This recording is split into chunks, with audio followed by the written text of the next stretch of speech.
Hello दोस्तों, नमस्कार। Kiradu classes के ऊपर आप सभी का हार्दिक स्वागत है। और दोस्तों, मैं मोरपाल गुज्जर, वरिष्ठ अध्यापक, आज आपके सामने अक्षांश और देशांतर की जो हमारे भूगोल विषय का दूसरे नंबर का टॉपिक है, इसको लेकर के आप सबके सामने प्रस्तुत हूँ। और दोस्तों, हम लोग आज अक्षांश और देशांतर रेखाओं के बारे में विस्तार से बात करेंगे। तो दोस्तों, अपन बिना समय गवाए टॉपिक स्टार्ट करते हैं। तो देखिए मित्रों, हमारे भूगोल विषय के अंदर टॉपिक नंबर 2।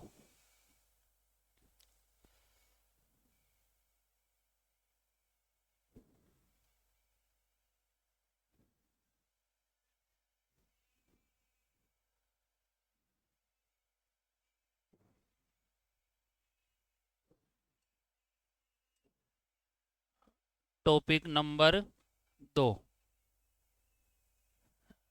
जिसका नाम है मित्रों अक्षांश, अक्षांश व देशांतर रेखाएं।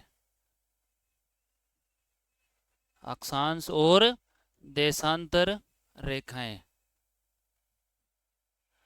तो मित्रों, हम लोग सबसे पहले अक्षांश और देशांतर रेखाओं के बारे में बात करेंगे। तो ये अक्षांश और देशांतर रेखाएं होती क्या है मित्रों? हमारी पृथ्वी है।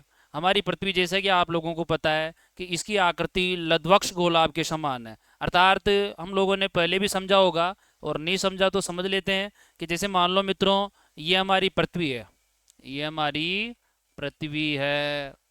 और इस हमारी पृथ्वी का जो ये आकार है, यानी इसकी जो दूरी है, ये हमारी पृथ्वी के ऊपर उत्तर दिशा होती है। ये हमारी पृथ्वी के ऊपर दक्षिणी दिशा होती है। और ये हमारी पृथ्वी के ऊपर पश्चिम दिशा होती है। कौन सी दिशा होती है?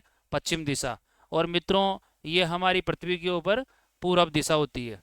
तो मित्रों, ये पश्चिम से जो पूरब की इसकी लंबाई है, ये है मित्रों इसकी 12,757 किलोमीटर। कितनी है मित्रों?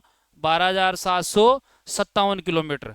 और मित्रों, ये जो उत्तर से जो दक्षिण की दूरी है, उत्तर से दक्षिण की दूरी है, अर्थात उत्तरी ध्रुव से लेकर के दक्षिणी ध्रुव के बीच की दूरी है, यह है मित्रों 12,714 किलोमीटर।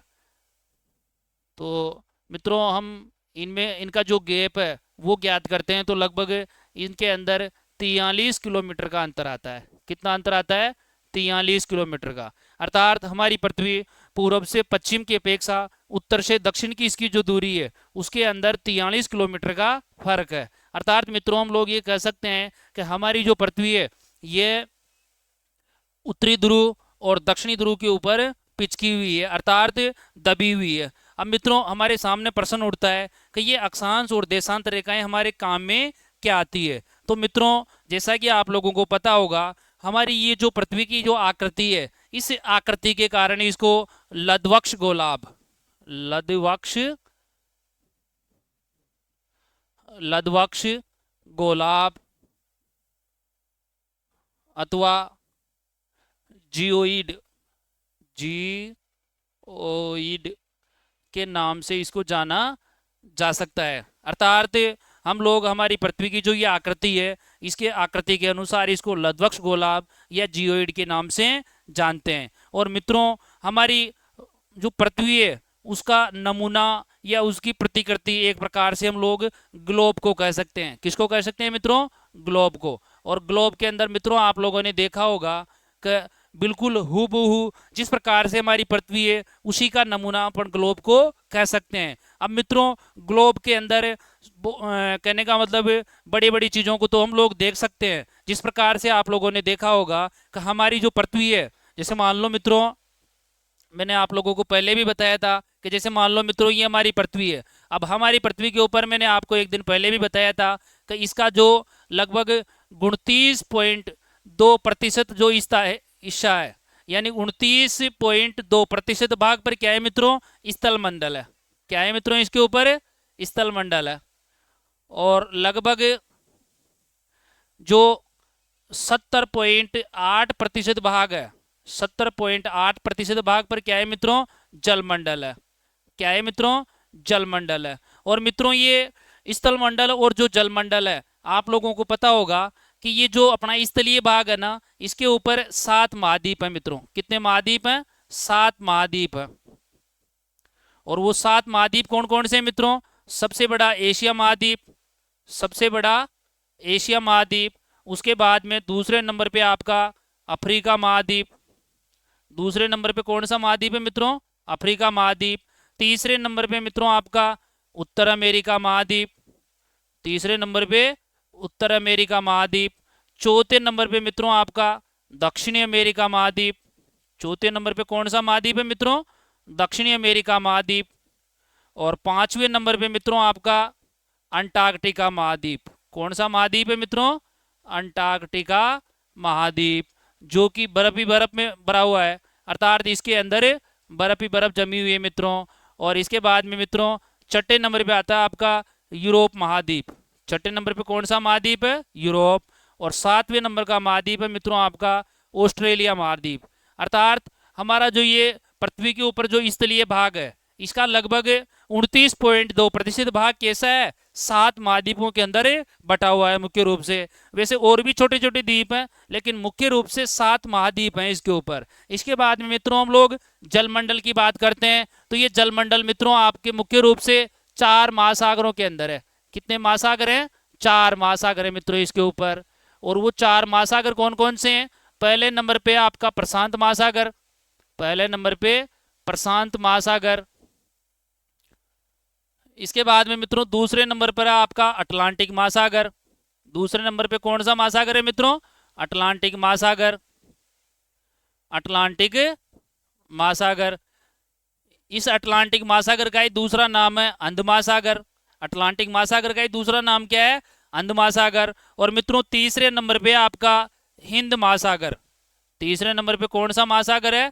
हिंद महासागर है, जो भारत के दक्षिणी भाग में स्थित है।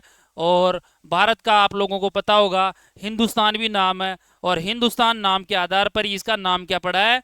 हिंद महासागर। तो ये विश्व के अंदर एकमात्र ऐसा महासागर है जिसका नाम किसी देश के नाम के ऊपर पड़ा हुआ है। इसके बाद में मित्रों चौथा महासागर है आपके आर्कटिक महासागर। चौथा महासागर कौन सा है मित्रों? आर्कटिक महासागर। अब मित्रों हमारे सामने क्वेश्चन खड़ा होता है, पहला प्रश्न यही सामने आता है कि हमें अक्षांश व देशांतर की आवश्यकता क्यों है? हम लोग देशांतर की आवश्यकता क्यों है, अर्थात हम लोग अक्षांश और देशांतर रेखाओं को क्यों पढ़ रहे हैं, आवश्यकता क्यों है। अर्थात ये हमारे सामने प्रश्नवाचक चिन्ह लग गया यहाँ पर। भाई हमें अक्षांश और देशांतर रेखाओं की आवश्यकता क्यों है?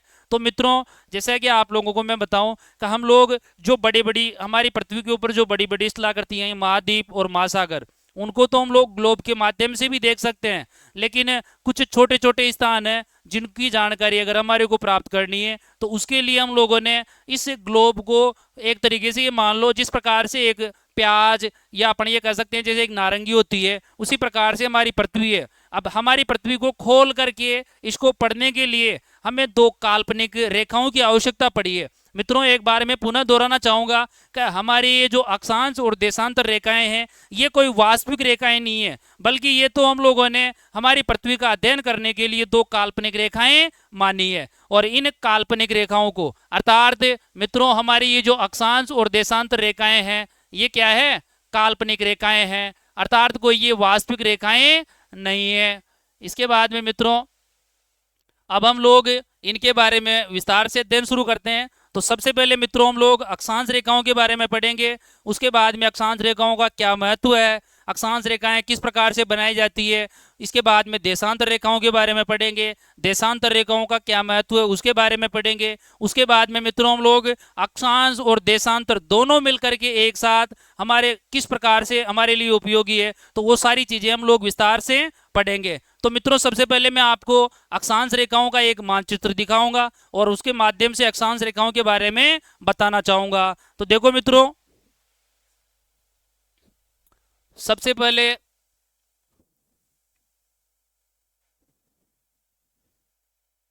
हाँ देखो मित्रों सबसे पहले देखो मित्रों, ये अक्षांश रेखाएं हैं और ये देशांतर रेखाएं हैं।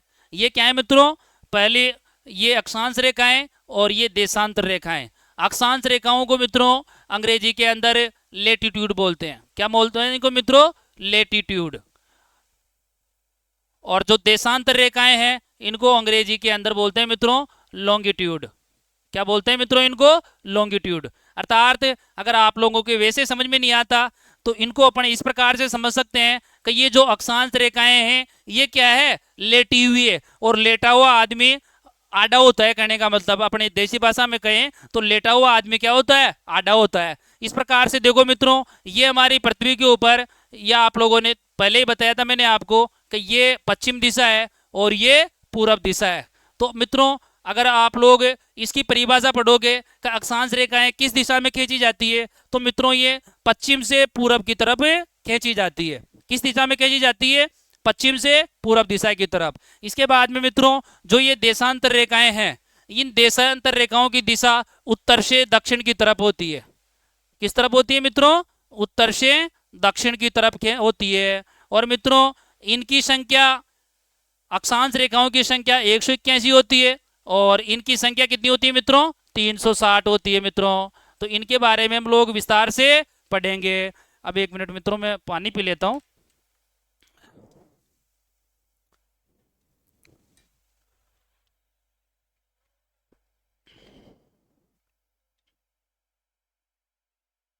अब मित्रों हम लोग इनके बारे में विस्तार से पढ़ेंगे। तो देखिए मित्रों,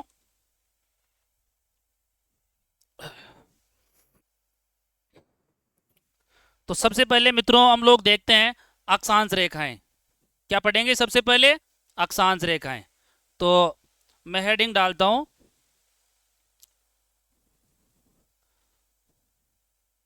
सबसे पहले नंबर पे अक्षांश रेखाएं।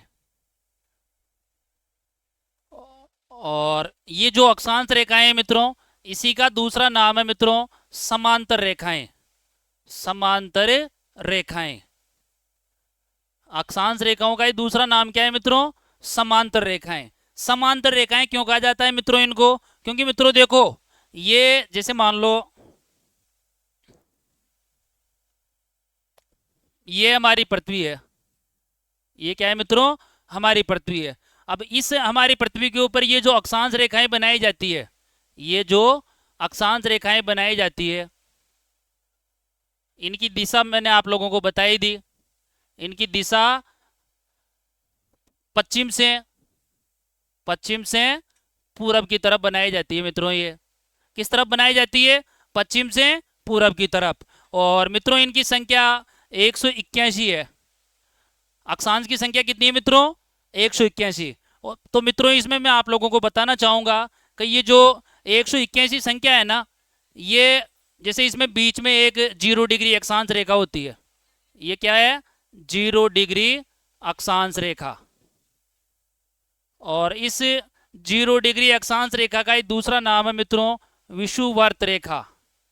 क्या है मित्रों इसका दूसरा नाम? विषुवृत्त रेखा। विषुवृत्त रेखा। और इसी का दूसरा नाम है मित्रों भूमध्य रेखा। इसको भूमध्य रेखा क्यों कहते हैं मित्रों?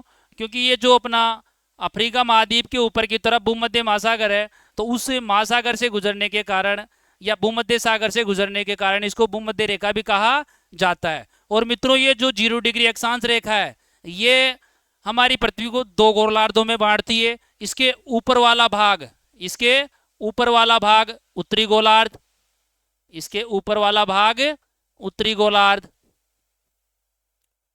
इसके ऊपर वाला भाग उत्तरी गोलार्ध, और इसके नीचे वाला भाग, इसके ये नीचे वाला भाग यानी दक्षिण वाला भाग दक्षिणी गोलार्ध के नाम से जाना जाता है। किस नाम से जाना जाता है मित्रों? दक्षिणी गोलार्ध के नाम से जाना जाता है। तो सबसे पहले अब हम लोग अक्षांश रेखाओं की विशेषताएं पढ़ेंगे। अक्षांश रेखाओं के क्या नाम है? तो देखो मित्रों सबसे पहले नंबर पे आता है कि अक्षांश रेखाएं पूर्ण वृत्त है। अर्थात पहला क्वेश्चन तो एग्जामिनर अपने से यही पूछता है मित्रों का अक्षांश रेखाएं पूर्ण वृत्त है, अर्धवृत्त है, क्या है? तो अपना जवाब क्या होना चाहिए मित्रों कि अक्षांश रेखाएं पूर्ण वृत्त है। अक्षांश रेखाएं क्या है मित्रों? पूर्ण वृत्त है।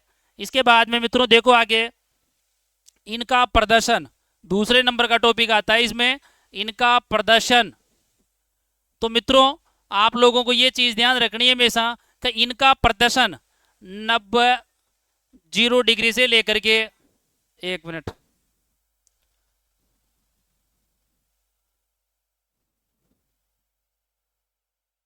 अर्थात इनका प्रदर्शन 0 डिग्री से लेकर के 90 डिग्री उत्तरी अक्षांश व दक्षिणी अक्षांश के मध्य होता है। अर्थात कभी भी आप लोगों को वो अक्षांश के अंदर अगर 90 से ऊपर की कोई संख्या दे देता है, इसका मतलब वो गलत अक्षांश लिख रखे हैं उसने। क्या लिख रखे हैं मित्रों? गलत अक्षांश लिख रखे हैं। अर्थात कहने का मतलब है मित्रों, देखो ये 0 डिग्री अक्षांश रेखा है, तो इससे अधिकतम 90 डिग्री ऊपर है और 90 डिग्री दक्षिण है। तो अगर मान लो वो इसमें 90 की जगह अगर वो मान लो 91, 92 या 105 या 100 या 110 कुछ भी संख्या देता है ना, तो इसका मतलब वो अपने से क्वेश्चन गलत करवा रहा है, अपने से वो क्या कर रहा है, चीटिंग कर रहा है, यानी अपने को कहने का मतलब वो कंफ्यूज करना चाहता है। तो मित्रों इसका अधिकतम प्रदर्शन क्या होता है? 0 डिग्री से लेकर के 90 डिग्री उत्तरी और दक्षिणी अक्षांश के बीच में होता है। इसके बाद में मित्रों इसकी तीसरी विशेषता है, इसमें एक शब्द आता है कटिबंध। क्या आता है मित्रों? कटिबंध शब्द लिखा हुआ आता है। तो कटिबंध का मतलब होता है मित्रों कि कोई भी ये जैसे मान लो दो अक्षांश रेखाएं हैं, ये 0 डिग्री से लेकर के मान लो 1 डिग्री, तो इन 0 डिग्री से लेकर के 1 डिग्री उत्तरी या दक्षिणी अक्षांश के बीच वाला जो क्षेत्र है ना, इसको किस नाम से जानते हैं अपन? कटिबंध के नाम से जानते हैं। अर्थात कोई भी दो अक्षांश रेखाएं हैं, उन अक्षांश रेखाओं के मध्य का जो भाग होगा उसको क्या कहेंगे मित्रों? कटिबंध के नाम से जानते हैं उसको। किस नाम से जानते हैं? कटिबंध के नाम से। और मित्रों ये जो कटिबंध के बीच की जो दूरी है, ये कोई भी दो कटिबंधों के बीच की जो दूरी होती है, ये मित्रों औसत 111.113 किलोमीटर होती है। कितनी होती है मित्रों? 111.13 किलोमीटर होती है। इसके बाद में मित्रों हम लोग आगे पढ़ेंगे इसका महत्व, इसका यानी अक्षांश रेखाएं हैं तो इनका क्या महत्व है। तो मित्रों ये हमारे इनका महत्व, पहले नंबर का महत्व आपके स्थिति निर्धारण में। अगर मान लो किसी भी देश की अपने को स्थिति या किसी भी स्थान की अगर हम लोगों को स्थिति पढ़नी है या स्थिति समझना है, तो स्थिति निर्धारण होती है इनसे। क्या निर्धारित होती है? स्थिति निर्धारित। क्योंकि मित्रों विश्व के अंदर या जीपीएस में कोई भी स्थान होता है तो उसका अक्षांश और देशांतरीय मान होता है। जैसे उदाहरण के लिए मान लो मित्रों अपना भारत देश है, अब अपने भारत देश की अक्षांशीय स्थिति है, मुख्य भूमि की अगर अपन बात करें तो 8 डिग्री 4 मिनट उत्तरी अक्षांश से लेकर के 37 डिग्री 6 मिनट उत्तरी अक्षांश और 68 डिग्री 7 मिनट से 97 डिग्री 25 मिनट पूर्वी देशांतर है। इसी प्रकार से अगर मान लो अपन राजस्थान की बात करें तो हमारा जो राजस्थान है उसकी अक्षांशीय स्थिति है, हाँ, तो देखो मित्रों आगे हम लोग देखते हैं कि हम लोग किसी भी स्थान की अक्षांशीय और देशांतरीय स्थिति के बारे में जानते हैं। अब आगे देखो मित्रों, इसके बाद में इसका दूसरा महत्व है, अक्षांश रेखाओं के बाद में हम लोग ताप कटिबंध, ताप कटिबंध यानी कि हम लोग ताप के आधार पर, हमारे एक भूगोलवेता हुए हैं अरस्तु, उन्होंने पृथ्वी को ताप के आधार पर 3 कटिबंधों में बांटा है। तो उन्हें ताप कटिबंधों का अध्ययन भी हम लोग अक्षांश रेखाओं के माध्यम से करते हैं। और मित्रों हम लोग इनका विस्तार से अध्ययन करेंगे। उससे पहले मैं आप लोगों को कुछ महत्वपूर्ण अक्षांश रेखाएं होती है उनके बारे में बता देता हूं कि वैसे तो हमारे अक्षांशों की संख्या 181 है, लेकिन सारे अक्षांश हमारे लिए कोई महत्व के नहीं है, लेकिन कुछ महत्वपूर्ण जो अक्षांश हैं उनके बारे में हम लोग इन ताप कटिबंधों की जो हमारे 3 पेटियां पाई जाती है उसमें देखेंगे। तो देखते हैं मित्रों, देखो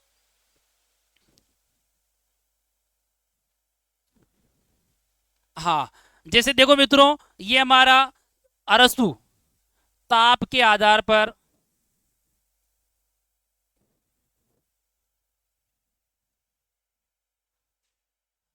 ताप तापमान के आधार पर 3 कटिबंध होते हैं। कितने कटिबंध होते हैं मित्रों? 3 कटिबंध। और वो 3 कटिबंध कौन कौन से मित्रों? और ये जो वर्गीकरण है ये किस भूगोलवेता ने किया है मित्रों? ये अरस्तु महोदय ने किया है। किसने किया है? अरस्तु महोदय। और मित्रों मैं आप लोगों को यहाँ पर ये बताना चाहूँगा कि ये जो अरस्तु महोदय हैं ये बहुत ही विद्वान हैं, और कोई ऐसा विषय नहीं होगा जिनके अंदर इनके विचार नहीं होंगे, यानी बहुत ही महत्वपूर्ण है, हर विशेषज्ञ के ज्ञाता थे ये। तो इन्होंने अपने भूगोल के अंदर भी कुछ विचार दिए हैं, और उन्होंने तापमान के आधार पर 3 कटिबंधों का निर्माण बताया है। जैसे उदाहरण के लिए मित्रों देखो, ये 0 डिग्री अक्षांश रेखा है। कौन सी रेखा है मित्रों? ये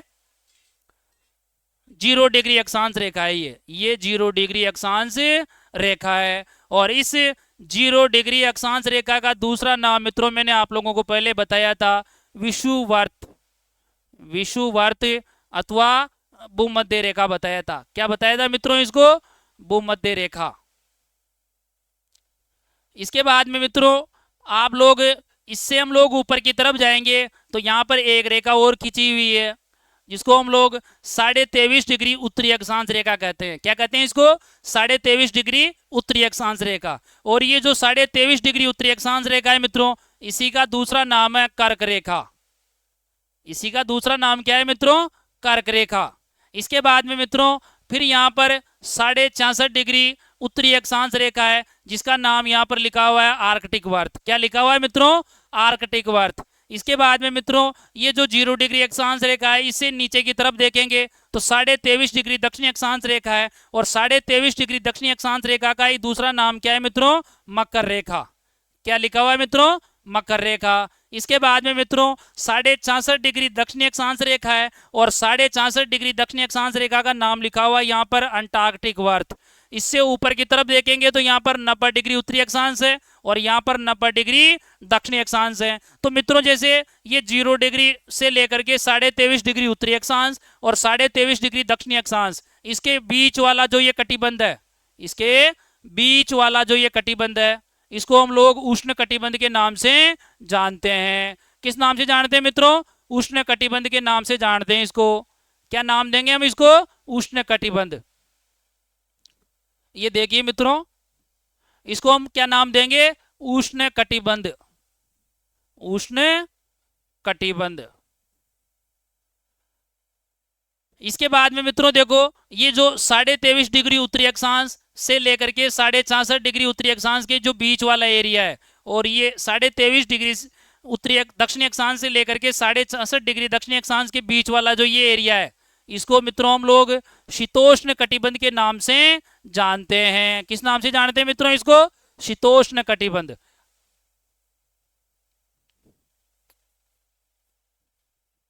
ये क्या हो गया मित्रों? शीतोष्ण कटिबंध।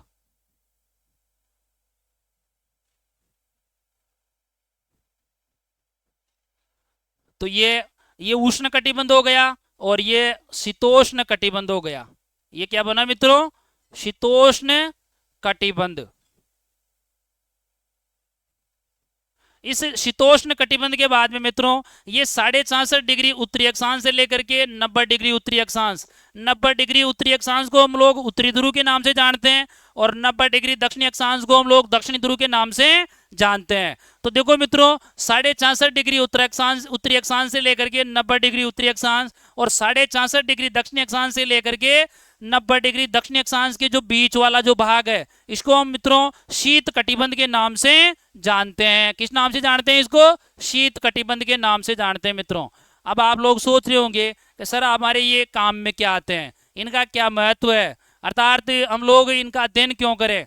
तो इसको हम लोग शीत कटिबंध कहेंगे। क्या कहेंगे मित्रों? शीत कटिबंध। तो मित्रों इनकी कुछ विशेषताएं होती है। जैसे उदाहरण के लिए मित्रों ये उष्ण कटिबंध है, यहाँ पर सूर्य के प्रकाश की किरणें सीधी आती है, तो सीधी आती है तो यहाँ का तापमान ज्यादा होता है, तापमान ज्यादा होगा तो यहाँ पर बरसात ज्यादा होगी, बरसात ज्यादा होगी तो यहाँ पर जो हमारी वनस्पति है वो सदाबहार वनस्पति होगी, और सूर्य का प्रकाश सीधा यहाँ पर आने के कारण यहाँ के जो लोग होते हैं उनका रंग थोड़ा काला होता है। इसके बाद में मित्रों ये जो शीतोष्ण कटिबंध है ये मानव के आवास योग्य सर्वाधिक उपयुक्त भूमि है। अर्थात यहाँ के मानव बहुत ही सुंदर होते हैं दिखने के अंदर, जैसे अपने इंग्लैंड, ये क्या नाम से, डेनमार्क, स्वीडन, फिनलैंड वगैरह, ये जो देश है ना जहाँ की जलवायु मानव स्वास्थ्य के लिए सबसे अच्छी मानी जाती है, वो इन्हीं अक्षांशों के मध्य स्थित है। इसके बाद में मित्रों ये जो शीत कटिबंध है, यहाँ पर तो बहुत ही बुरी स्थिति है। अपन ये कह सकते हैं यहाँ पर कभी कभी तो सूर्य के प्रकाश की किरणें बहुत ही कम पहुंच पाती है, और इस कारण से यहाँ पर कभी कभी तो 6 महीने की दिन और 6 महीने की रात भी होती है। इसके बाद में मित्रों अब हमारे ये अक्षांश रेखाएं हो गई। अब इसके बाद में हम लोग देशांतर रेखाओं के बारे में अध्ययन करेंगे। तो हम लोग आगे बढ़ते हैं। अब हम लोग देशांतर रेखाएं देखते हैं मित्रों। क्या देखेंगे? देशांतर रेखाएं। तो दूसरे नंबर पे अपन टॉपिक डालते हैं देशांतर रेखाएं। कौन सी रेखाएं? देशांतर रेखाएं। देशांतर रेखाएं मित्रों, इनको हम लोग यामोत्तर रेखाएं भी कहते हैं। क्या कहते हैं मित्रों? इनको हम लोग यामोत्तर रेखाएं भी कहते हैं। इसके बाद में मैंने बताया था आप लोगों को कि इनको अंग्रेजी के अंदर लॉन्गिट्यूड किस नाम से जानते हैं मित्रों? लॉन्गिट्यूड रेखा के नाम से भी जानते हैं। इसके बाद में देखो मित्रों, ये जो देशांतर रेखाएं हैं, जिस प्रकार से अक्षांश रेखाओं को हम पूर्ण वृत्त के नाम से जानते थे, तो ये जो देशांतर रेखाएं हैं ये अर्धवर्त होती है। ये क्या होती है मित्रों? अब हम लोग इसकी पहली विशेषता पढ़ रहे हैं कि ये क्या होती है मित्रों? अर्धवर्त होती है। ये क्या होती है मित्रों? अर्धवर्त होती है। हमेशा ये याद रखना कि अक्षांश रेखाएं पूर्णवृत्त होती है और देशांतर रेखाएं अर्धवर्त होती है। एग्जामिनर जो जैसे आपके 3rd ग्रेड के अंदर, 2nd ग्रेड के अंदर, 1st ग्रेड के अंदर, असिस्टेंट प्रोफेसर के अंदर या आरएस का इनका जो भी एग्जाम होता है ना, तो वो अपने को स्टार्टिंग में यहीं पर भटका देता है। अपने को ध्यान क्या रखना है कि हमारी जो अक्षांश रेखाएं होती है वो पूर्णवृत्त होती है और देशांतर रेखाएं वो होती है हमेशा अर्धवर्त होती है। इसके बाद में मित्रों देखो आगे, इनकी कुल संख्या, इनकी संख्या क्या होती है मित्रों? 360। इनकी संख्या कितनी है मित्रों? 360। इनके बारे में मैं आप लोगों को मानचित्र में और विस्तार से बताऊंगा। इसके बाद में मित्रों इनका प्रदर्शन,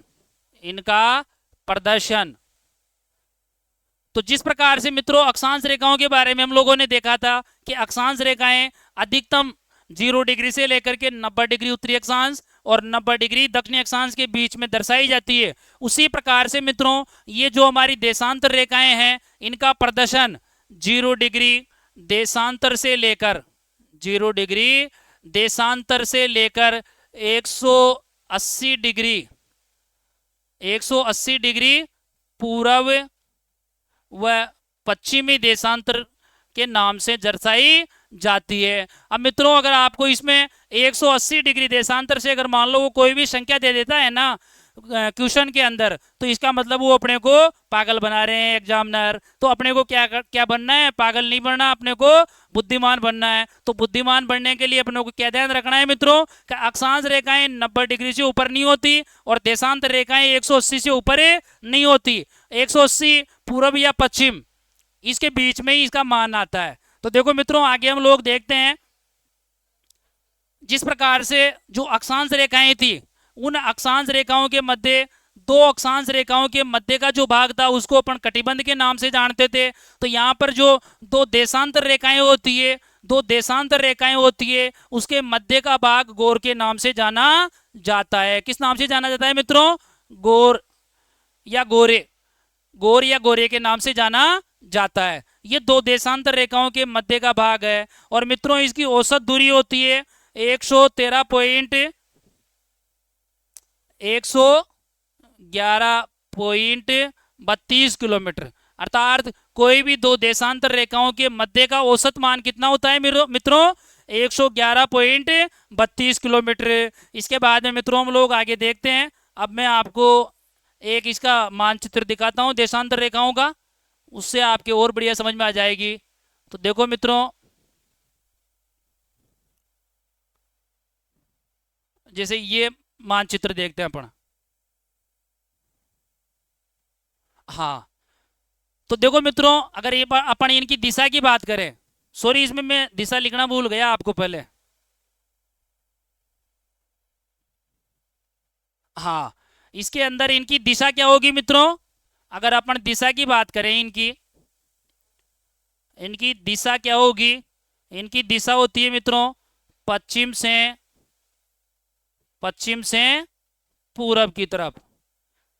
अर्थात अक्षांश रेखाएं उत्तर से दक्षिण की तरफ बनाई जाती है और देशांतर रेखाएं पूरब से पश्चिम की तरफ बनाई जाती है।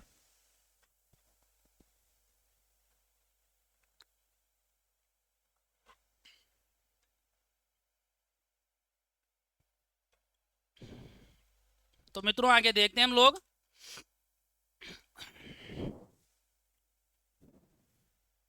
अब जैसे मित्रों ये देखो, ये अपन इसका मानचित्र देखते हैं। तो ये हमारी कौन सी दिशा है मित्रों?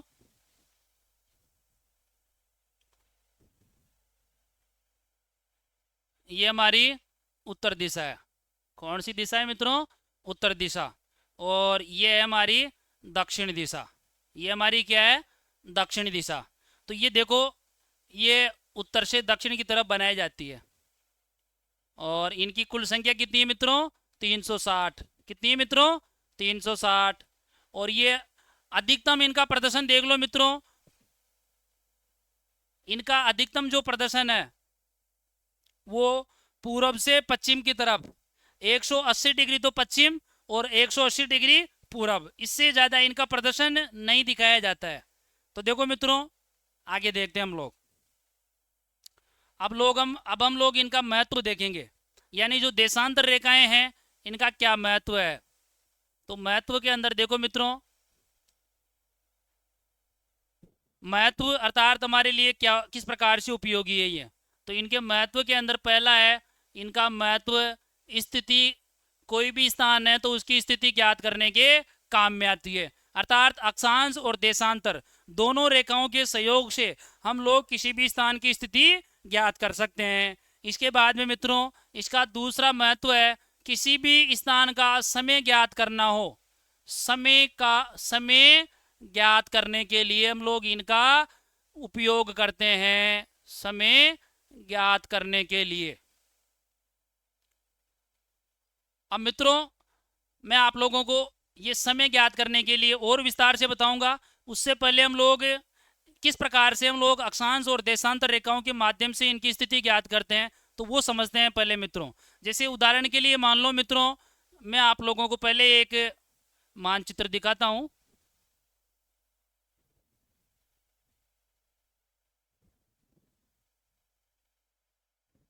हाँ, जैसे मान लो मित्रों ये हमारे संसार का मानचित्र है।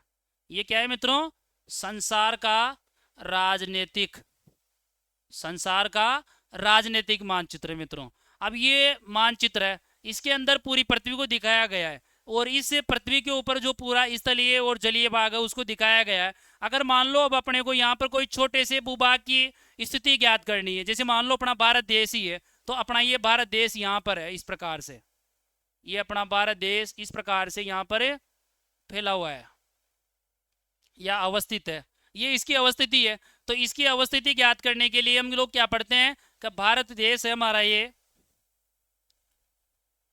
इस भारत देश की अवस्थिति है मित्रों 8 डिग्री 4 मिनट से 37 डिग्री 6 मिनट उत्तरी अक्षांश और 68 डिग्री 7 मिनट से 97 डिग्री 25 मिनट पूर्वी देशांतर के मध्य स्थित है। तो इस प्रकार से अक्षांश और देशांतर रेखाओं के माध्यम से हम लोग इस मतलब विश्व के अंदर किसी भी स्थान की स्थिति ज्ञात कर सकते हैं। इसके बाद में मित्रों अब मैं आप लोगों को जो दूसरा उपयोग बता रहा था कि हमारे देशांतर रेखाएं क्या काम में आती है और किस प्रकार से ये समय ज्ञात किया जाता है। तो सबसे पहले देखो मित्रों, देशांतर रेखाओं के माध्यम से समय ज्ञात करना, समय ज्ञात करना। तो सबसे पहले अब मित्रों ये जो समय होता है ना, ये देशांतर रेखाओं के माध्यम से जो ज्ञात करते हैं ये 4 प्रकार का होता है मित्रों। कितने प्रकार का होता है मित्रों? 4 प्रकार का। पहला है आपका स्थानीय समय। पहला क्या है मित्रों? स्थानीय समय। पहला क्या है मित्रों? स्थानीय समय। और ये जो स्थानीय समय होता है ये किसके आधार पर निर्धारित किया जाता है मित्रों? सूर्य की स्थिति के आधार पर। अर्थात कहने का मतलब ये मित्रों, जैसे अभी तो हमारे पास में समय ज्ञात करने के बहुत सारे साधन हो गए, लेकिन उससे पहले जब हमारे पास में समय ज्ञात करने के लिए मशीनें नहीं थी, तो उस समय हम लोग जो हमारे सिर के ऊपर सूर्य की स्थिति होती थी या हमारे सिर के ऊपर जो सूर्य होता था और जिस तरफ अपनी परछाई बनती थी, उस परछाई के आधार पर हम लोग समय ज्ञात करते थे। जिससे जैसे मान लो मित्रों, अगर हमारे सिर के ऊपर एकदम खड़ा सूर्य है तो हम लोग ये मानते थे कि दोपहर के 12 बज रहे हैं। कितने बज रहे हैं मित्रों? 12 बजे हैं। कितने बजे हैं? 12 बजे हैं। और मित्रों ये जो स्थानीय समय होता है ये आप लोग हमेशा ध्यान रखना कि जैसे अपने ये जो देशांतर रेखाएं मैं आपको बता रहा था ना, इसके अंदर दो महत्वपूर्ण देशांतर रेखाएं होती है मित्रों। जैसे मान लो ये हमारी पृथ्वी है, ये क्या है मित्रों? हमारी पृथ्वी का अक्षांश और देशांतर रेखाओं का मानचित्र है। तो ये इसके मध्य भाग में एक 0 डिग्री देशांतर रेखा बनाई जाती है। कौन सी रेखा बनाई जाती है मित्रों? 0 डिग्री देशांतर रेखा। 0 डिग्री देशांतर रेखा। और इस 0 डिग्री देशांतर रेखा, ये जो रेखा है यह आपके अपने इंग्लैंड की जो राजधानी है ना, इंग्लैंड की राजधानी, इंग्लैंड की राजधानी का नाम क्या है मित्रों? लंदन। क्या नाम है मित्रों? लंदन। और ये जो लंदन शहर है ये आपके एक नदी है वहां पर जिसका नाम है थेम्स नदी। क्या नाम है मित्रों? थेम्स नदी। इस थेम्स नदी के किनारे पर है। जिस प्रकार से अपना राजस्थान का जो टोंक जिला है वो बनास नदी के किनारे पर स्थित है, राजस्थान का जो कोटा जिला है वो चंबल नदी के किनारे स्थित है, अपना अयोध्या है वो सरयू नदी के किनारे स्थित है, अपना जो पाली है वो लूणी नदी के किनारे स्थित है। अपना इस प्रकार से जैसे बहुत सारे शहर हैं, उसी प्रकार से मित्रों ये जो इंग्लैंड की राजधानी है ये लंदन, ये टेम्स नदी के किनारे स्थित है। और ये जो 0 डिग्री देशांतर रेखा है ये लंदन के मध्य भाग से गुजरती है। और लंदन का एक स्थान है जिसका नाम है ग्रीनविच। क्या नाम है मित्रों इसका? ग्रीनविच। तो ये ग्रीनविच शहर से गुजरने के कारण इसका नाम क्या पड़ा है मित्रों? ग्रीनविच रेखा। तो मित्रों ये जो स्थानीय समय होता है इसके अंदर हमेशा ये माना जाता है कि जैसे आपको पता है अब ये 0 डिग्री देशांतर रेखा है तो इससे पूरब की तरफ 180 देशांतर रेखाएं हैं। कितनी है मित्रों? 180 देशांतर रेखाएं हैं। और इनको हम लोग बोलेंगे 180 पूर्वी देशांतर रेखाएं। और इसके इस तरफ भी 180 पश्चिमी देशांतर रेखाएं हैं। पश्चिमी देशांतर रेखाएं हैं। ठीक है मित्रों, तो ये 180 पूर्वी, ये पश्चिमी देशांतर और ये 180 पूर्वी देशांतर रेखाएं हैं। तो कहने का मतलब अब ये जो स्थानीय समय होता है, अगर मान लो यहाँ पर दोपहर के 12 बज रहे हैं सूर्य के आधार पर, तो हम लोग इससे पूरब की तरफ जाएंगे, इससे इधर जाएंगे। तो आप लोगों को पता है क्योंकि मित्रों ये जो हमारी पूर्व दिशा है, सूर्य इस तरफ उदय होता है तो सूर्य का प्रकाश यहाँ पर पहले आएगा और यहाँ पर बाद में आएगा। तो इधर 1 डिग्री देशांतर अगर हम लोग इधर की तरफ जाते हैं तो समय हमारा 4 मिनट, 1 डिग्री पर 4 मिनट प्लस होता है। और अगर मान लो इस 0 डिग्री से इस तरफ जाएंगे तो हमारा समय 1 डिग्री इधर जाने पर 4 मिनट माइनस होगा। इस प्रकार से मित्रों ये हमारा स्थानीय समय ज्ञात किया जाता है। अब मित्रों इसमें मैं आप लोगों को यहीं पर बता देता हूँ कि अपने ये जो 0 डिग्री देशांतर रेखा है इसके इस तरफ वाला भाग, ये जिस प्रकार से 0 डिग्री अक्षांश रेखा के आधार पर अपन ने पृथ्वी को 2 गोलार्धों में बांटा था, उसके ऊपर वाला भाग उत्तरी गोलार्ध और नीचे वाला भाग दक्षिणी गोलार्ध था, तो वहीं उसी प्रकार से यहाँ पर जो ये अपने 0 डिग्री देशांतर रेखा है इसके पश्चिम वाला भाग पश्चिमी गोलार्ध, इसके पश्चिम वाला भाग पश्चिमी गोलार्ध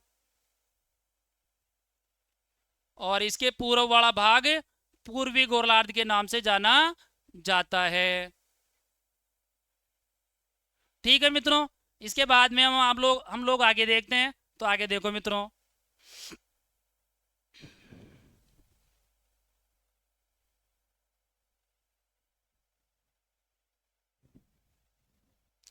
इसके बाद में मित्रों दूसरा है आपके प्रमाणिक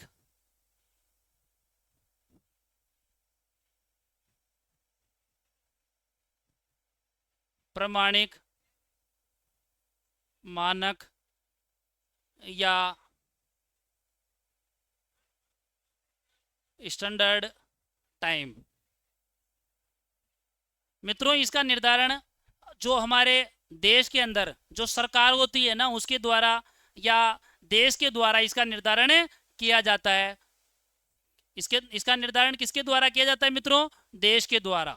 देश के द्वारा क्यों किया जाता है? जैसे मान लो उदाहरण के लिए अब हमारे सामने प्रश्न उठता है कि हमारे को प्रमाणिक या मानक समय की आवश्यकता क्यों होती है, हम लोगों को इसकी ज़रूरत क्यों पड़ी? तो मित्रों उसकी ज़रूरत इसलिए पड़ी कि जैसे मान लो उदाहरण के लिए हमारे सामने प्रश्न क्या खड़ा हुआ कि हमारे को इसकी आवश्यकता क्यों है, अर्थात क्यों हमारे को प्रमाणिक समय बनाना पड़ता है, मानक समय बनाना पड़ता है या स्टैंडर्ड टाइम बनाना पड़ता है। तो मित्रों उसकी आवश्यकता इस कारण से है, जैसे मान लो आप लोग,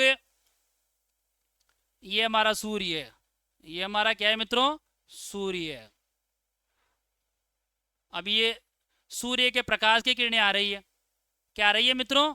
सूर्य के प्रकाश की किरणें आ रही है। सूरज या सूर्य हमेशा पूर्व दिशा में उदय होता है और पश्चिम दिशा में अस्त होता है। तो मित्रों जैसे मान लो ये अपना भारत देश है,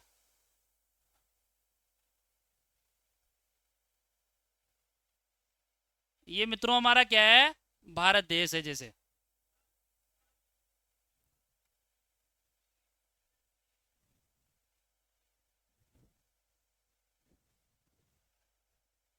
जैसे मान लो मित्रों ये हमारा क्या है? भारत देश है, और इस भारत देश के नीचे की तरफ यहाँ पर इस प्रकार से ये श्रीलंका है। क्या है मित्रों? ये श्रीलंका, ये क्या है? श्रीलंका है। और ये क्या है? हमारा इंडिया है, INDIA। ये हमारा क्या है मित्रों? इंडिया है। क्या है मित्रों? ये हमारा इंडिया है। तो देखो मित्रों अब ये जो सूर्य के प्रकाश की किरणें यहाँ पर आएगी, हमारे भारत देश की अक्षांश की स्थिति 8 डिग्री 4 मिनट से 37 डिग्री 6 मिनट उत्तरी अक्षांश के मध्य स्थित है। अब ये जो समय है, समय के अंदर अक्षांश रेखाओं का कोई महत्व नहीं है, न ये हमारे लिए उपयोगी है, बल्कि महत्व इनका किसमें के अंदर है? 68 डिग्री 7 मिनट से लेकर के 97 डिग्री 25 मिनट। अब मित्रों हम लोग ये जो हमारा समय ज्ञात करना है, इस समय को ज्ञात करने के लिए हम लोग जो ये हमारी 68 डिग्री 7 मिनट से 97 डिग्री 25 मिनट पूर्वी देशांतर वाली स्थिति है। ये क्या है मित्रों? ये पूर्वी देशांतर, अर्थात कहने का मतलब ये है मित्रों अब हम लोग इसी स्थान, ये जो सबसे पश्चिम में अपने गुजरात राज्य, कौन सा राज्य? गुजरात राज्य का एक स्थान है जिसका नाम है मित्रों सरक्रीक। क्या नाम है मित्रों इसका? सरक्रीक। और यहाँ पर सबसे पूर्व में यहाँ पर एक राज्य पड़ता है मित्रों जिसका नाम है मित्रों अरुणाचल प्रदेश। क्या नाम है मित्रों इसको? अरुणाचल प्रदेश। अब ये जो अरुणाचल प्रदेश है, अरुणाचल प्रदेश का एक स्थान है जिसका नाम क्या है मित्रों? वालांगू। वालांगू। और मित्रों मैं यहाँ पर आप लोगों को ये भी बता देना चाहूँगा साथ में कि ये जो अरुणाचल प्रदेश का जो ये वालांगू स्थान है और ये गुजरात का जो सरक्रीक है, इनके बीच में लगभग 2 घंटे का अंतर है। कितने घंटे का अंतर है? 2 घंटे का अंतर है। अब ये 2 घंटे का अंतर अपन ने कैसे ज्ञात किया? मैंने कोई मेरे मन से तो बताया नहीं, मैंने भी पहले कोई जोड़ गणित किया होगा तभी मैं इसको बता रहा हूँ। तो देखो मित्रों ये अपने को कैसे पता चलता है कि जैसे 97 डिग्री 25 मिनट में से 68 डिग्री 7 मिनट को माइनस करेंगे तो इधर ये 18 आ जाएंगे और ये इधर 17 हो जाएंगे, 17 में से 8 घटाएंगे तो 9 हो जाएंगे और ये 8 बचाएंगे, 8 में से 6 घटाएंगे तो 2 हो जाएंगे। लगभग 30 डिग्री का अंतर है।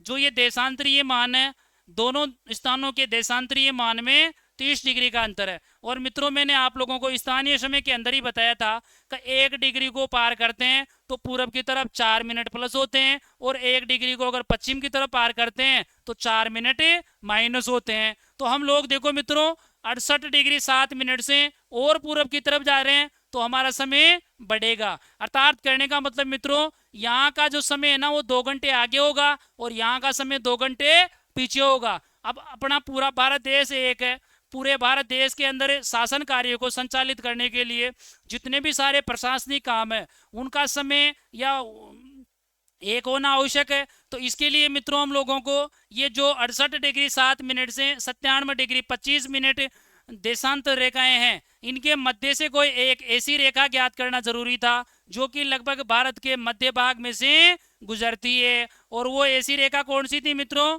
82.5 डिग्री पूर्वी देशांतर रेखा।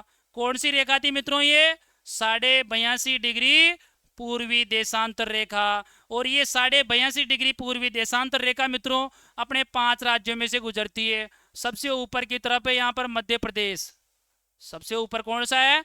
मध्य प्रदेश। मध्य प्रदेश के बाद में मित्रों इसके नीचे की तरफ है छत्तीसगढ़। कौन सा है मित्रों? छत्तीसगढ़। छत्तीसगढ़ से मित्रों नीचे की तरफ आएंगे तो यहाँ पर आपका राज्य है जिसका नाम है ओडिशा। यहाँ पर कौन सा राज्य है मित्रों? ओडिशा। और ओडिशा के बाद में मध्य प्रदेश हो गया, छत्तीसगढ़ हो गया, ओडिशा हो गया, फिर यहाँ पे आपका होगा कौन सा? सॉरी, ऊपर की तरफ उत्तर प्रदेश भी आएगा। उत्तर प्रदेश, मध्य प्रदेश, छत्तीसगढ़, ओडिशा और आंध्र प्रदेश। और आंध्र प्रदेश, इन 5 राज्यों में से ये गुजरती है। और ये जो 82.5 डिग्री पूर्वी देशांतर रेखा है इसको भारत की प्रमाणिक या मानक समय रेखा माना जाता है। इसके बाद में मित्रों ये श्रीलंका की भी यही प्रमाणिक रेखा है, अर्थात जो भारत देश की मानक समय रेखा है वही श्रीलंका की है। इसके बाद में मित्रों इधर हम लोग पाकिस्तान की बात करेंगे तो पाकिस्तान यहाँ पर है, तो पाकिस्तान की समय मानक रेखा 75 डिग्री पूर्वी देशांतर रेखा को माना जाता है मित्रों। क्या किसको माना जाता है? 75 डिग्री पूर्वी देशांतर रेखा को। यहाँ पर मित्रों ये बांग्लादेश है, तो बांग्लादेश की समय मानक रेखा 90 डिग्री पूर्वी देशांतर रेखा को माना जाता है। किसको माना जाता है मित्रों? 90 डिग्री पूर्वी देशांतर रेखा को। ये पाकिस्तान की है, ये किसकी है मित्रों? 75 डिग्री पूर्वी देशांतर रेखा पाकिस्तान की है और 90 डिग्री पूर्वी देशांतर रेखा किसकी है मित्रों? बांग्लादेश की। इसके बाद में मित्रों हम लोग आगे देखते हैं। तो देखिए मित्रों ये पढ़ लिया अपन ने, और ये जो 82.5 डिग्री पूर्वी देशांतर रेखा है ये अपने उत्तर प्रदेश के अंदर इलाहाबाद, नैनी, या फिर आप लोगों ने वो वेब सीरीज देखी होगी मिर्ज़ापुर, तो मिर्ज़ापुर के पास से गुजरती है। ये देख लो कतोगे, एक बार देख लो।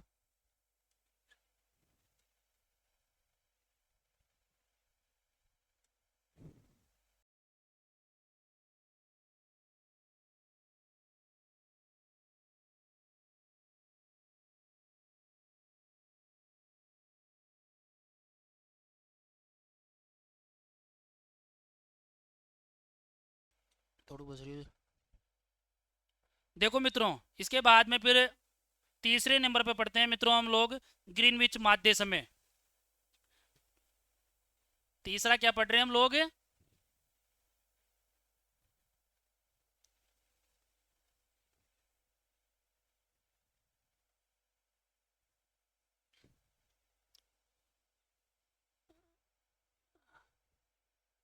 ग्रीनविच माध्य समय। ग्रीनविच माध्य समय। तो मित्रों ये जो ग्रीनविच माध्य समय है इसको हम लोग इस प्रकार से समझ सकते हैं, जैसे मान लो ये हमारी पृथ्वी है, ये हमारी पृथ्वी है, इसके मध्य भाग में ये 0 डिग्री देशांतर रेखा है। कौन सी रेखा है मित्रों? 0 डिग्री देशांतर रेखा है। और इस 0 डिग्री देशांतर रेखा को हम लोग ग्रीनविच रेखा के नाम से जानते हैं,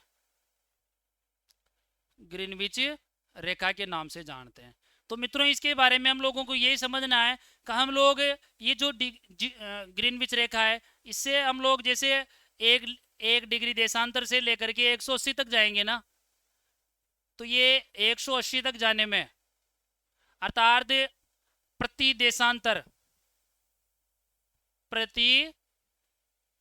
देशांतर हमारा समय प्रति देशांतर समय +4 मिनट होगा। क्या होगा मित्रों? 4 मिनट प्लस होगा। और इसके इस तरफ पश्चिम की तरफ जाएंगे, इसके इस तरफ पश्चिम की तरफ जाएंगे तो ये प्रति देशांतर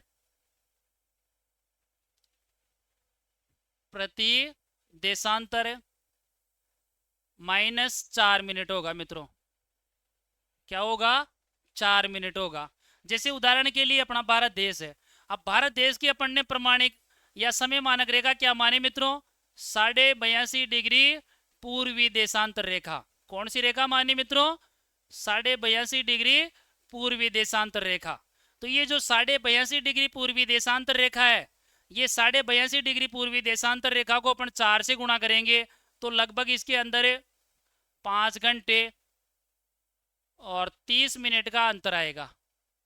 तो कहने का मतलब हम लोग इस प्रकार से ये कह सकते हैं कि अगर मान लो अपने भारत देश की स्थिति इस 0 डिग्री देशांतर रेखा के पूर्व की तरफ 82.5 डिग्री पूर्वी देशांतर पर है तो हमारा समय इस ग्रीनविच रेखा से 5.5 घंटे आगे है। इसका उदाहरण आप लोगों ने देखा होगा, जब भारतीय क्रिकेट टीम विदेशों के अंदर खेलने जाती है तो आप लोगों ने देखा होगा जैसे वहां पर कोई मैच दिन में हो रहा होता है और अपने उसका प्रसारण रात में आ रहा होता है, या अपने यहाँ पर, तो उसका कारण यही है मित्रों क्योंकि वहां के समय में और यहाँ के समय में अंतर है। अर्थात वहां के समय से अपना समय आगे या पीछे हो सकता है। जिस प्रकार की उसकी देशांतरीय स्थिति होगी उसी प्रकार के समय में अंतर आ जाएगा। इसके बाद में मित्रों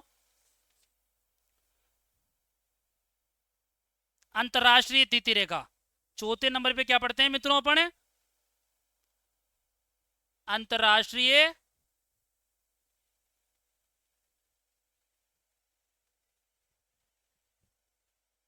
अंतरराष्ट्रीय तिथि रेखा।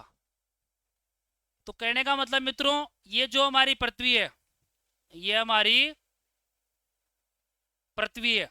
अब इसमें ये जो 0 डिग्री देशांतर रेखा है, ये जो 0 डिग्री देशांतर रेखा है, इसके इस तरफ 180 डिग्री पूर्वी देशांतर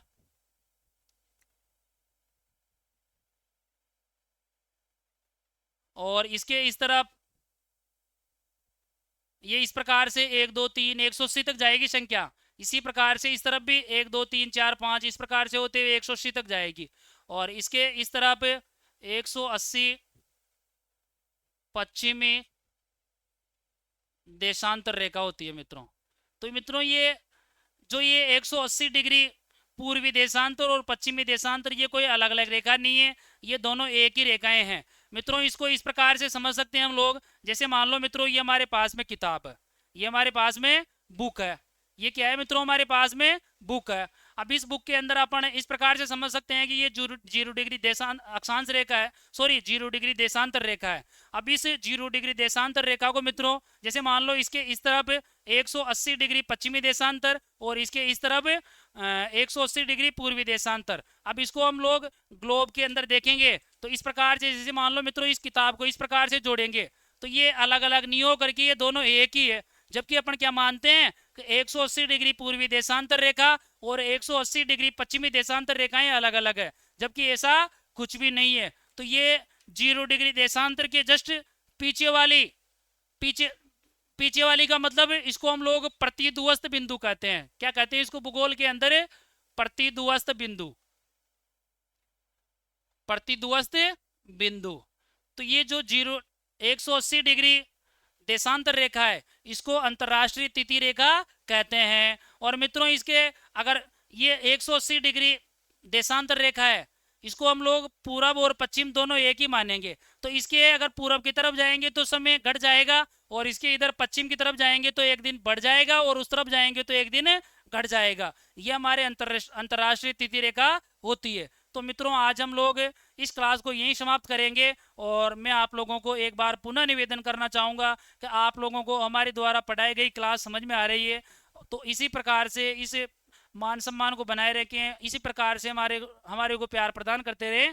और आप लोग ज़्यादा से ज़्यादा इस क्लास को लाइक और सब्सक्राइब करें, और इसके अलावा मित्रों ज़्यादा से ज़्यादा इस क्लास को शेयर करें, जिससे कि आपके अगर कोई और मित्र भी तैयारी कर रहे हो तो उनको उनकी तैयारी के अंदर अंदर मदद मिल सके। इसी के साथ जय हिंद, जय भारत।